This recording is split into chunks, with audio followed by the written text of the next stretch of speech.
I caught my cheating wife. After finding her hidden photo album, it wasn't of us.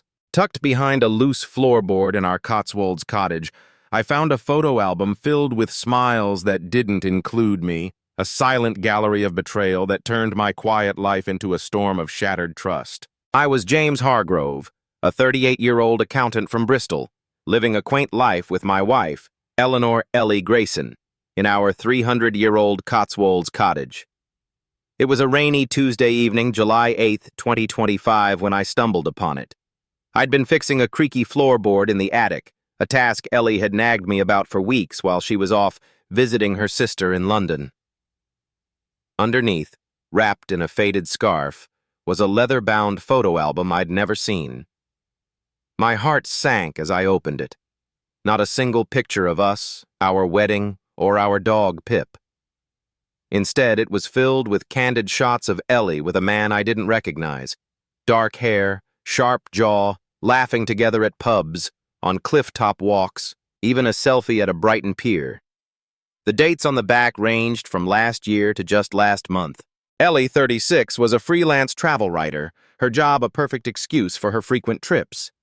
We'd met at a literary festival in Bath, bonded over tea and Dickens, and built a life of Sunday roasts and village fetes. But these photos told a different story. I recognized the man's watch in one shot, a pricey Omega, not the sort a random mate would own. My stomach churned as I pieced it together, the late-night calls she took in the garden, the new perfume, the way she'd dodge questions about her work trips. This album was her secret life, and I wasn't in it. That night, when Ellie returned, I waited in the kitchen, the album open on the table next to a pot of Earl Grey. "Ellie, care to explain this?" I asked, my voice steady but my hands trembling. She froze, her umbrella dripping onto the flagstone floor. Her face flushed as she stammered, "James, it's not what you think." But the evidence was undeniable. She confessed it was Oliver, a photographer she'd met on assignment in Cornwall. They'd fallen for each other during a coastal shoot, turning her trips into romantic getaways. The album was her keepsake, hidden to protect our perfect life. Tears streamed down her face as she begged me not to hate her. But the betrayal cut deep. 7 years of love reduced to a footnote. I left the cottage that night, driving to my mate Tom's flat in Cheltenham, the rain mirroring my turmoil. I couldn't sleep, replaying our memories. Her laugh at the Glastonbury Festival, our first dance at the village hall. Was it all a lie?